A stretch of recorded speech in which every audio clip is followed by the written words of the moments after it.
Ready? All right. Okay, call the meeting to order.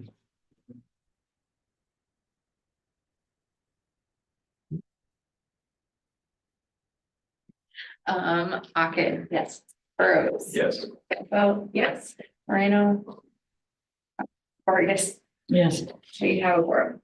All right, there's been a request to amend the agenda to remove one of the personnel on the new hires list for right now. Can I get a motion to do so? Make a motion. In a second, I'll second. all in favor, say aye. Aye, carries. Now I need a motion to approve the amended agenda, please. I'll make a motion. In a second, I'll second. all in favor, say aye. Aye, carries. Communication and visitors. Don't see any, so we will move forward to the next item. Central administration. There's one funding request, Future Business Leaders of America group we have at the high school. They were approved to purchase a vending machine with Perkins dollars. It's like the AEA, like a grant type thing. And then they'll use this vending machine as like a fundraiser throughout the future years, and then they kind of have to take charge of figuring out how to order things through our food service director, and then like if there's once they have to collect the money and keep track of all that and take it to the bank and everything, so it's kind of a little project for them. We aren't actually buying a vending machine, we're getting a grant, so. Any questions, comments, concerns? With this one, could you communicate to the leader of that group that we would like a presentation at some point about the findings, 6 months, 9 months, whatever. Just, I think it's good experience for them too, to kind of have a report out of sorts, right? For sure. Okay, can I get a motion to approve the fundraising request, please? Make a motion. And a second, I'll second. all in favor, say aye. Aye. Carries. No overnight trips, so. Hello, board members. I'm Jen Fry, the new Director of Teaching and Learning. And so I'm excited to have a few minutes tonight to share a little bit with you about what I've been working on these first 4 months on the job and sort of the direction we're going in the district. So I shared a brief slide deck with Abby. I think she'll pull it up here in just a minute.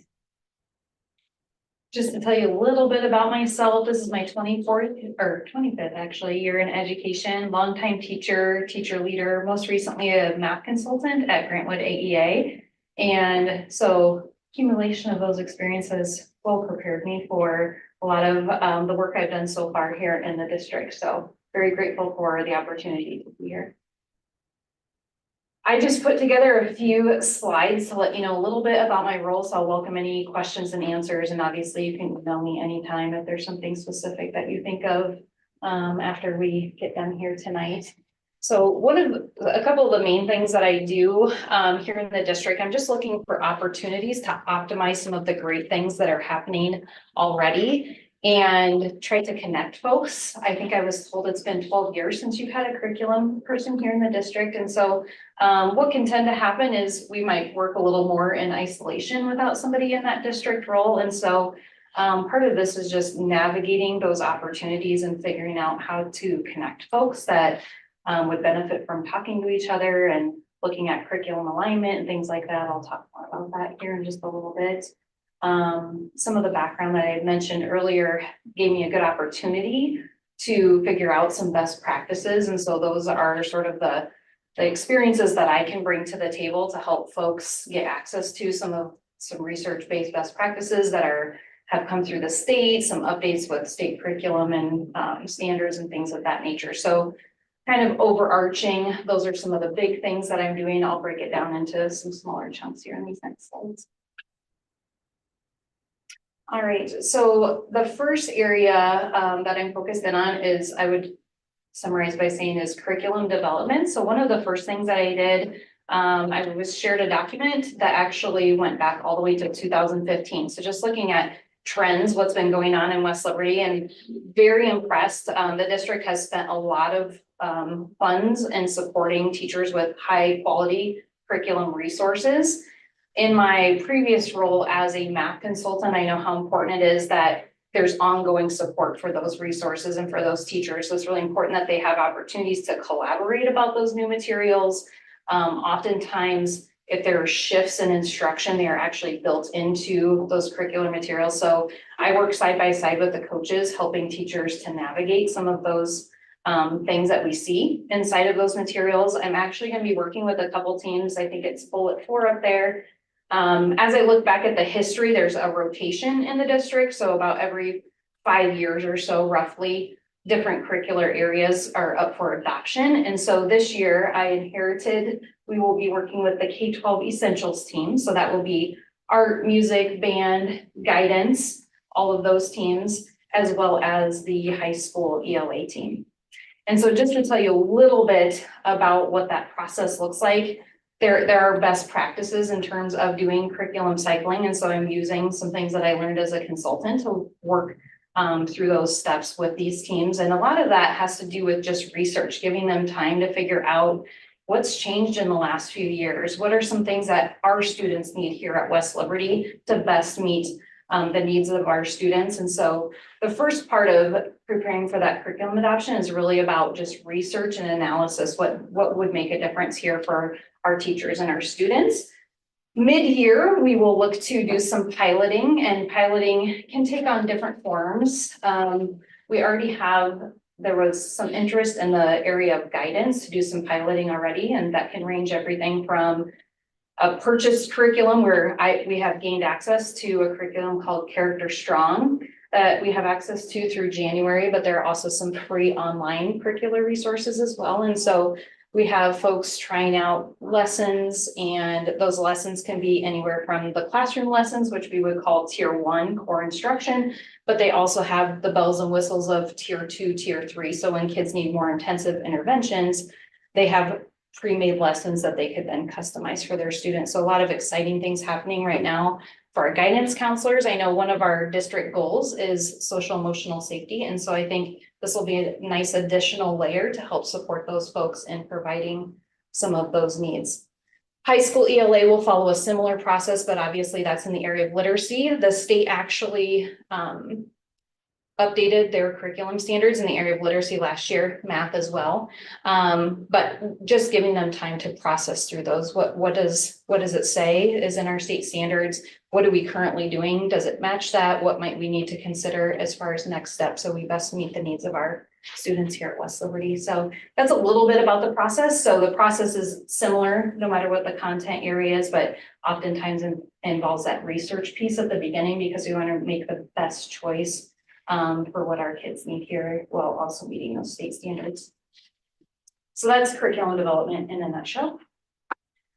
Another area of my role here in the district, I'm actually leading the instructional coaches this year. So we have Cindy at the elementary, Kelsey at the middle school, and Malia at the high school. So they are sort of my frontliners as far as supporting teachers most directly in the building. Me personally, I float between the buildings depending on what meetings I might have. I'm mostly housed at the elementary, but besides that, I just wanted to make sure, that we're kind of our own little team with the instructional coaches, which has been great. Our focus is, working together collaboratively for, going for alignment with our curriculum and supporting our staff along the way. So the two big focus areas, you can see the bottom bullets there. At the elementary, the main areas we're focused in on K4 are PLCs, which are teams of teachers, grade level teachers working together to unpack. We are using Amplify CKLA curriculum materials, and that's a big carry. And so it's really nice that the administration's fully on board with supporting that team. And I join those meetings as well. And then the focus at the secondary this year is to increase department collaboration. So for instance, all the science teachers getting together, all of the math teachers being able to get together. So we are vertically articulating what's happening between the middle school and high school, making sure we haven't created any gaps by that silo, and just making sure people have what they need in order to meet those student needs. So those are the main focus areas as far as student learning and alignment at those different levels. All right. A third big rock, so to speak, in my world as the director of teaching and learning is to design, coordinate, and attend professional development. And of course, in collaboration with the administrators and instructional coaches. So I included a couple, maybe you've heard as board members, you've had some teams attending. We went to the RTI at Work conference in Des Moines with the middle school and high school teams. Fabulous groundwork for the goals that they have in their buildings this year. So it was really nice that I was able to join them. And so we're all kind of moving forward in a unified manner. So that was some great training there. Coming up next week, the coaches, the district supporting myself and the coaches to attend a conference virtually. And that is put on by the instructional coaching group. So looking for how can we equip ourselves as instructional leaders to better serve our teachers. So looking forward to that experience next week. And then my fourth main topic, I try to just kind of share the big rocks with you tonight, and that might generate some questions, we'll see, is in the area of technology. So I've actually partnered with Brian Rance to take a look at what has the district purchased over the years in terms of additional technologies that would support instruction. So things like, Kami, Edpuzzle, things of that nature. What is our usage? What do we want to keep? What can go? Are there opportunities for alignment there? And so in collaboration actually with the coaches as well, we'll be doing maybe some mini PDs with the staff to make sure we're really utilizing the things that the district's purchased and letting go of things that we really aren't getting much use out of. So looking to align some things in that world as well. One of the interesting things that Brian's also helping me with, I don't know if you have heard of this, but the state of Iowa actually purchased, it's called a Mira, which is an AI reading tutor. It is accessible by all K-6 students. And so it's a really exciting new technology based on 30 years of research. I think it will be a phenomenal program. And so I'm working side by side with the coaches and Brian right now to figure out how we can get kiddos rostered into that. Kind of a powerful use of AI technology. It's a closed AI technology, so it's nothing where we have to worry about safety and things like that. But that's up and coming. I don't have a lot of information on that tonight, but that's one area of technology that I'm digging into this year. So with all that being said, I thought I would put this slide up here for our district goals. As you heard me share several things tonight about my role as a director of teaching and learning and taking a look at our district goals up there, you can see that a lot of the work that I'm doing is interwoven throughout our district goals. So I'm super excited to be in this role here at West Liberty because I think I have a lot that I can contribute. And you have phenomenal staff here that want to do that work with me. And so I think it's going to be a very exciting year to achieve our district goals and work towards those. So overall, I will contribute greatly, I believe, to impacting student success and working collaboratively, of course, with administrators, coaches, and teachers. And this is all in the spirit of, maximizing that student experience for all kids and providing them with as many opportunities as we can give them while they're here attending West Liberty and getting their education. So thank you for the few minutes tonight. I don't know where we're at time wise, but I welcome questions and answers, or if it's time to go, they could email me too. Thank you for that. Questions you guys have? Okay.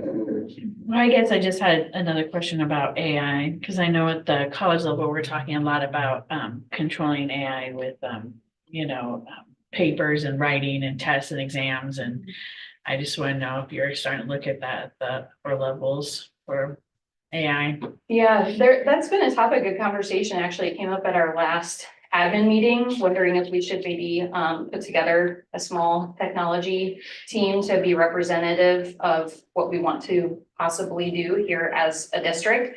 I myself have done quite a bit of learning on my own just about what is happening in the world of education in terms of AI. And, I think there might be some advantages to starting these conversations early. If you're following, what's going on with AI, it's absolutely exploding. I heard it's growing faster than Google. And I think my thoughts on this are that no doubt the kids that we are working with right now will be in jobs where they will need to use AI as a tool. So I don't think it's necessarily something to shy away from. I think it's something to embrace, and there can be very powerful ways that it can be used, but we also need to teach them the safety side of that as well. And I don't know exactly what that will look like here at West Liberty, but I think the gears are turning and the conversations will start being had this year. I think that's a good approach personally. I think a lot of times we get nervous on new technology, social media and stuff. People are very hesitant to, letting kids have access to it. And then we learned maybe it's better that we give them a controlled environment to learn it within. Yeah. And then, because they're going to be using it in the future. Right. I mean, find a marketing director that's not using Facebook or LinkedIn it doesn't exist. So. Exactly. Yeah, there was a stat, I wish I would have written it down, but the stat had something to do with the percentage of jobs that would have AI related functions to it. I mean, there's jobs that don't even exist yet that some of these kids will be going into. So I think it would be wise to have more informed conversations with kids before they're out there. Totally agree. So presumably when you came in, one of the responsibilities you outlined was understanding the standards of the curriculum that we have. How far off from what you would consider a state or larger standard was our curriculum, and maybe by level or not, doesn't matter. Like how far off do you think we were from what the norm would be, and how close were we, and where are we going towards maybe matching that? I think that's a good question. Part of the work that I have done with teachers so far, and that I borrowed this idea from my consultant world, there's a lot of shifts that happen when those standards update. And like I mentioned, West Liberty has done a lot of recent purchasing, right? And so when you purchase a high quality instructional material, those standards are embedded in there. And like in terms of math, for instance, there's major work where the bulk of the instructional time will be on fill in the blank, whatever that standard might be. So it's built in by design. So I see my role as, especially when they have recent purchases on curriculum, is helping them to have access to the research and understand that by design, this curriculum, if it's, we look for those ways that this curriculum might look different than what they had before and kind of attune to how that's different.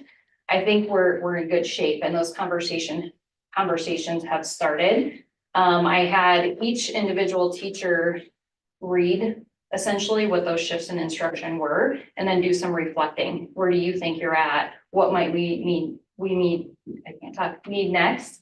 And I actually took the time to read through those individual responses and look for just trends across departments or buildings, and look for opportunities where I can target professional learning.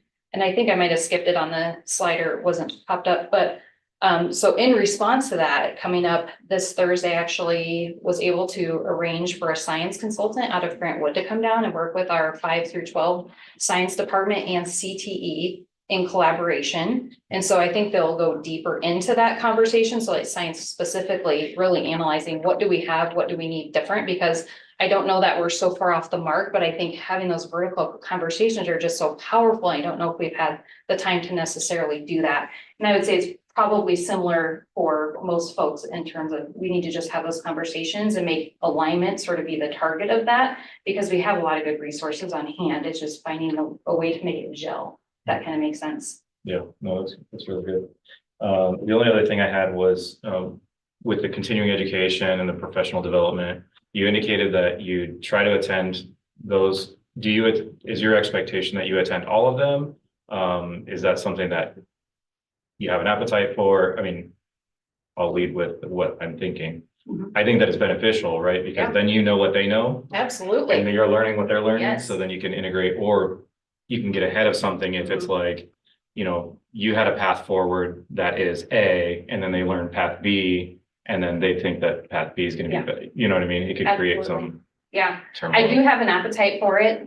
I think part of one thing I'm passionate about is finding those entry points with our staff. And so being there while they're doing that learning, the RTI work at work conference we went to, powerful, because it did have it created some thinking. And then they actually provided a workshop time on day 3 where there was planning for next steps. So to get to be there and get to be a part of that was really powerful, because I already know where the work is going. And so I think it made perfect sense for me to attend that. I do have an appetite for it. So whenever I can attend, I would like to attend. And I just think that's a good I'm modeling, right? That I'm a lifelong learner and I'm invested in this work and I want to be right in there with you when we, work towards these goals that we have. Yeah, I think it tends to be good too as a liaison, right? Like, Sure. as you're attending these, not only do you have the same education that they do, but you're also there with them as like a constant, so those that are kind of hesitant to traveling, there's some of them out there, they might be less so because they've got a constant with them. Okay. All right. Any other questions, comments? Awesome. Thank you. Okay. Thank you nice to very meet you all. Next item, final budget enrollment, Abby.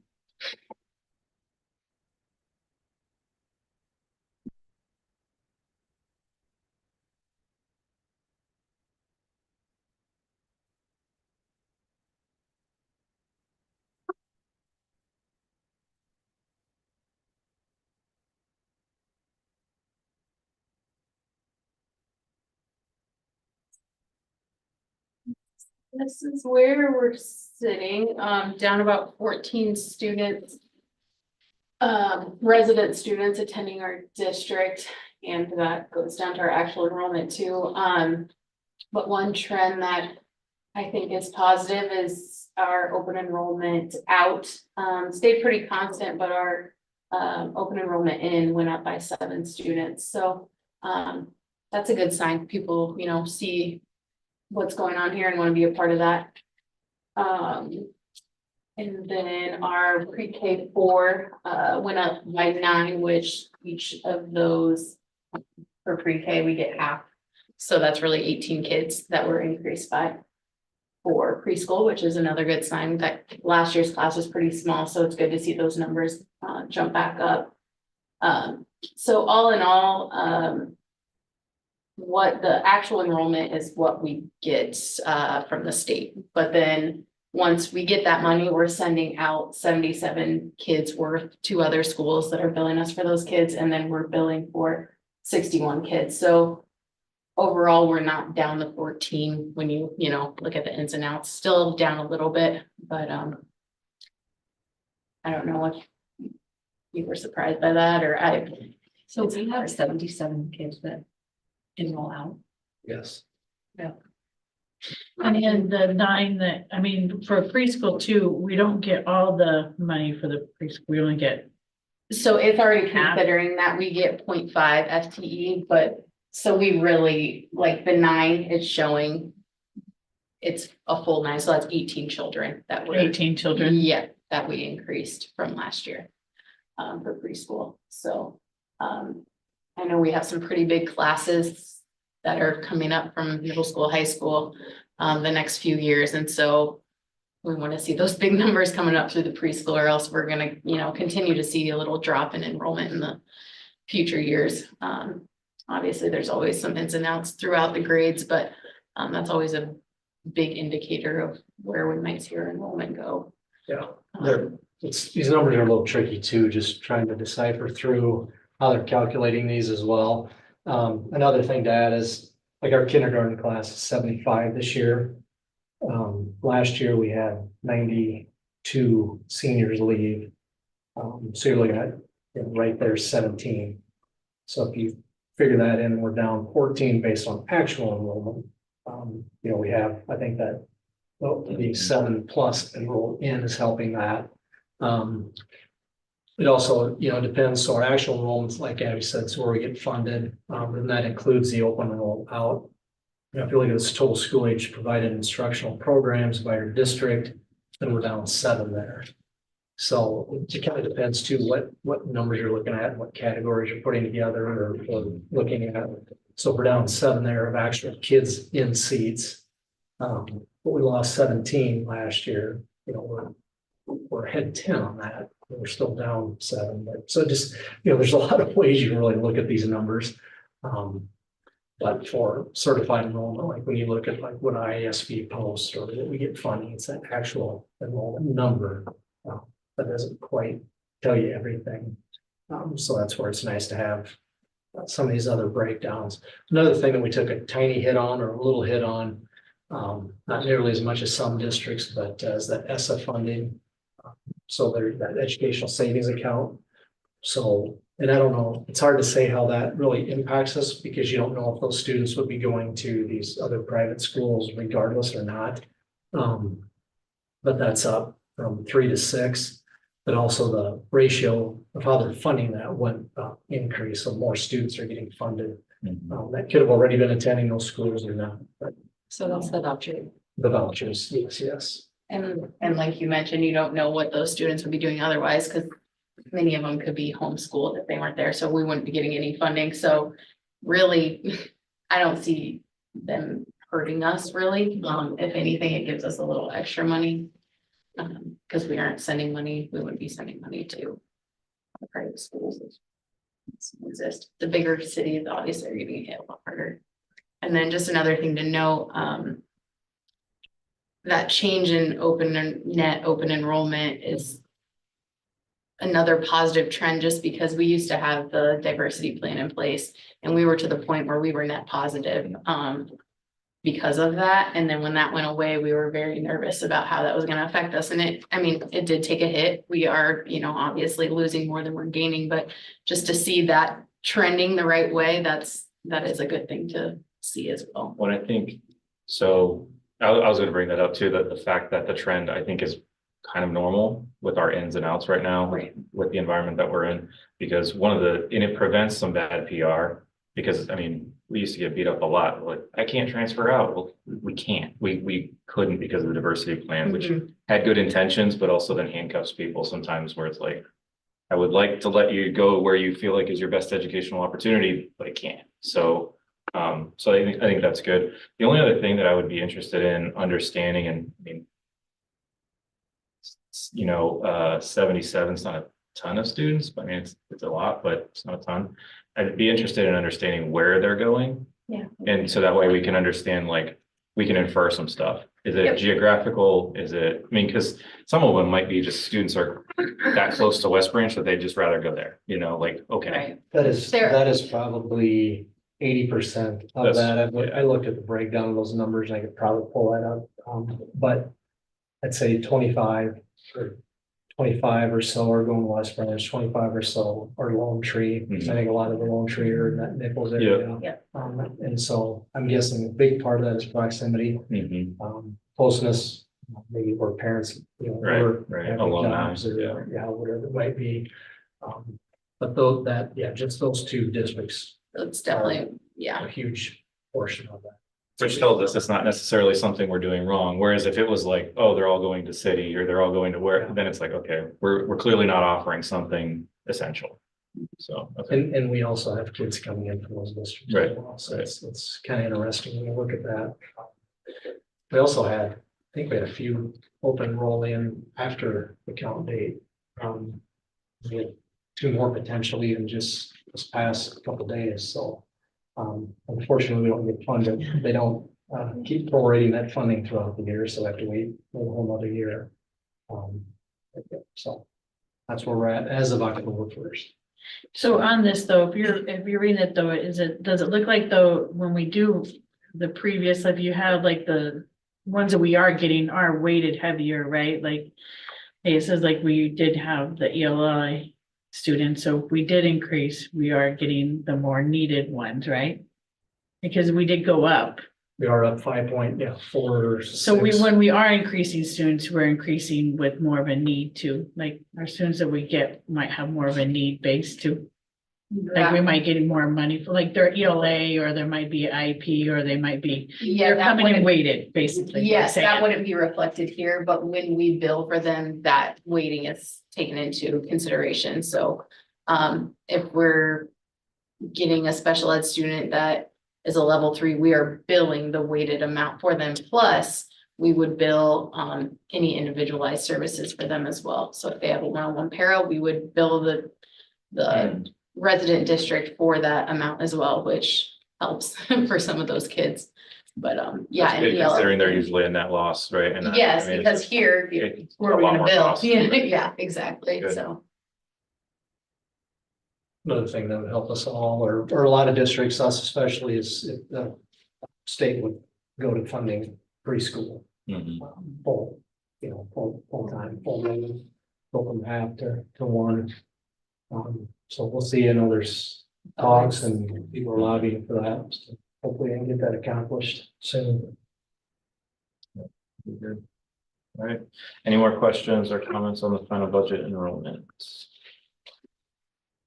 Okay, thank you. Next item is the ELC elementary project change order number 8. This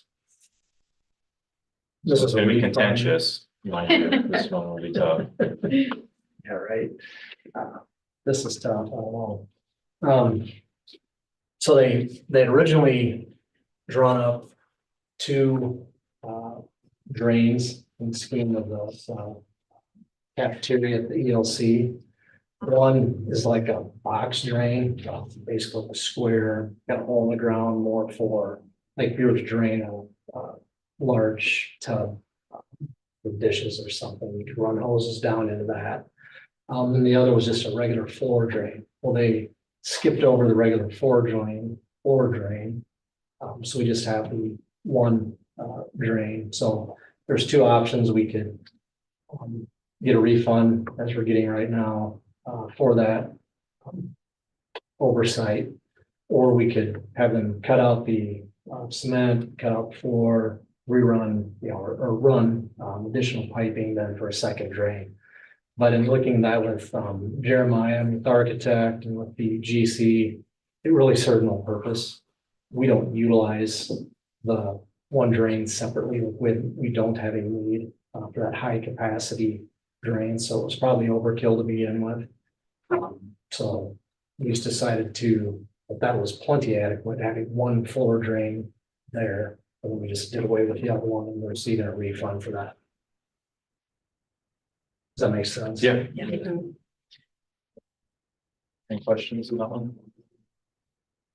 All right, so there is action item A, a motion to approve the change order number 8 for a refund of $13.50. I'll make the motion. In a second, Second. all fair say aye. Aye. Carries, thank you. Second reading board policies 803 to 807.1. I didn't see any feedback between last meeting and this meeting, so I think everybody should be good on it. Anything that anyone wanted to bring up on it? I will entertain a motion to approve them as written. Now make a motion. Second, One second. all in favor say aye. Aye. Carries, thank you. Consent agenda. Yep, the normals, also included some interfund transfers. That is all related to safety equipment for football, that we're allowed to spend out of the general fund, but you have to take it out of the activity fund and then get board approval to actually do the transfer. So that was just some remaining stuff actually from fiscal year 24, just to get that all taken care of. And then resignation and the new hires, and number 1 is the one we amended to remove. So we're just looking at 2, 3, and 4 of that. Can I get a motion to approve the consent agenda? Make a motion. And a second, One second. all in favor say aye. Aye. Carries. Future agenda items, the next board meeting is November 4th. We will have Sean's superintendent report. We'll approve the modified supplemental amounts for the open enrollment.